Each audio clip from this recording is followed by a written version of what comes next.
This is a scooter that needs little introduction. This is the Suzuki Access. Not Access 125, just Access. Because when you're the king of the jungle, everybody just knows and you don't have to introduce yourself every time. But the question is, Suzuki says this is the new Access, but it looks more or less the same as before. So what has changed? We're here to find out in our first ride of the 2025 Access. My name is Amaan Ahmed. You're watching Car and Bike. If you want to see more videos from Car and Bike, more reviews, more news, make sure you subscribe to the channel and hit the bell icon so you're notified every time we come out with a new video. Now let's go and get on the Access and see what it's like. In terms of its appearance, the 2025 Access is not that different compared to the outgoing Access. Yes, you have a slimmer LED headlight. The apron is reshaped and also has restyled turn indicators. In profile, the scooter is more or less the same as before, though the side panels once again have a new shape. Also, you will notice it does not say Access 125 anymore, it just says Access. The exhaust is smaller than before and I think it looks much better now. The previous one was a little bit of an eyesore, and at the back you will notice that it has a tail light that seems to be inspired by the Hayabusa. But don't try and outrun anyone on the Access 125. The stance of the Access is still a little unbalanced to my eyes, and that's because it continues with a 12-inch front wheel and a 10-inch rear wheel.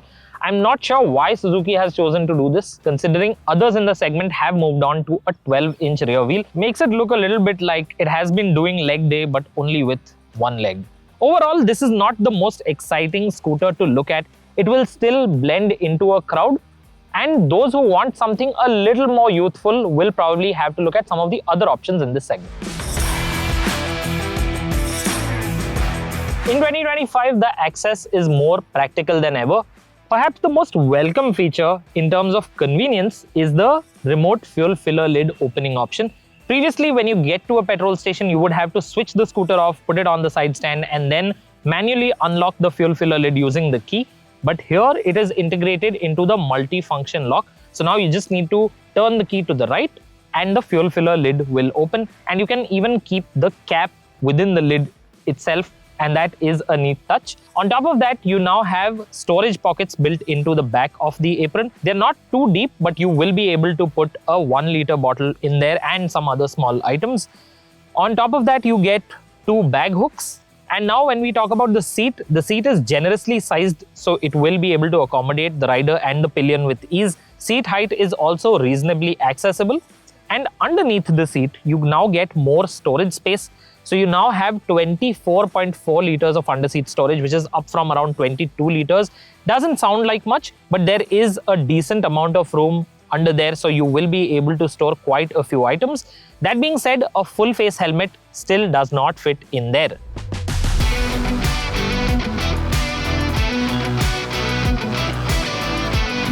So now it's time to head out with the new Access 125. And before we get too far into what it's like on the road, let me just talk you through some of the controls that you have at hand. You now have a pass switch on the left-hand cube. Your turn indicators are over here as well. Your horn switch is down here. Here are the controls for your hazard lights. Open stretch of road. Let's see if it's got the legs. Yes, it picks up smartly. As you can see, it's taken me no time to get to an indicated 80 kilometers an hour, I must add. The Access, I think, has been the benchmark when it comes to family scooters in the 125cc segment. And to that effect, the 2025 model continues to live up to that billing. It still accelerates pretty cleanly and quickly from a standstill. Even though peak power output is lower than before, you do have usable power low down in the rev range, and that really is where it makes all the difference, because in city situations where you're stuck in traffic or you're at a red light, it allows you to get away that much quicker. The weight of the scooter has also gone up, so this now weighs 105 kilos. It's a 2 kilo increase. You can't really tell the difference out on the road because it does for the most part feel quite peppy. And in terms of ride, I am actually a little surprised that the front end feels a little bit stiffer than before.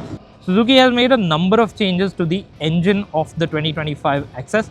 So the scooter is now OBD2B compliant. And at the same time, Suzuki has made an attempt to ensure that there isn't a significant power loss while also maintaining a high level of fuel efficiency. And speaking of fuel efficiency, I think this scooter will return anywhere between 50 to 60 kilometers per liter depending on how you ride. Today I have ridden it in mixed conditions, a lot of highway riding and some city riding as well, and I have seen roughly 50 kmpl. I'm sure if you ride it in a more sedate manner, you will be able to extract closer to 55 kilometers per liter or maybe even 60 kilometers per liter. So if efficiency is a priority for you, then the 2025 Access will continue to impress.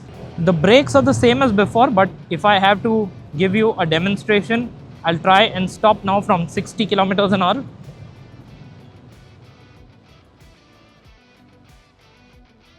And as you can see, I've been able to bring it to a complete halt using both brakes. No drama. These brakes are well calibrated. They could do with a little bit of feel, I think, but overall they are pretty nice to use and offer adequate stopping power. My recommendation is that you buy a variant with a front disc brake. The base variant has a drum brake only. It's better if you go with the disc brake model because that just gives you an extra layer of safety.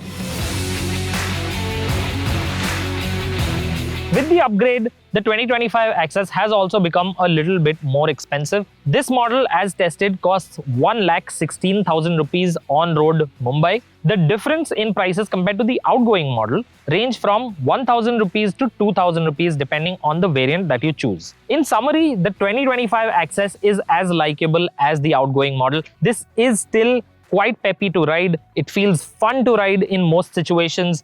Yes, it could be a little more comfortable. Practicality has been enhanced even though not by a big margin. And overall, this is still quite a likable product that can be recommended to those looking for a 125cc scooter. That being said, I am a little worried that the Access is becoming to the 125cc scooter segment what the Activa is to the 110cc scooter segment. What I mean by that is Suzuki seems to have been a little reserved, a little shy when it comes to making changes to the Access. We saw what TVS did with the Jupiter a few months ago. The Jupiter 110 went from a rather staid looking scooter to a rather striking looking scooter. That has not been done with the Access. This still looks and feels more or less the same as the outgoing scooter. And I feel rivals will catch up with this because the Destiny is a good scooter, as is the Jupiter 125. And we can't wait to line those up next to this one and bring you a detailed comparison. But for now, tell us, what do you think of the 2025 Access? Are you happy with the kind of changes Suzuki has made to it? Are there any other features that you think Suzuki should have added to this package? Let us know your thoughts in the comments section. If you enjoyed watching this video and found it informative, then remember to give us the thumbs up. And if you know somebody who would be interested in buying the 2025 Access, then don't forget to share this video with them.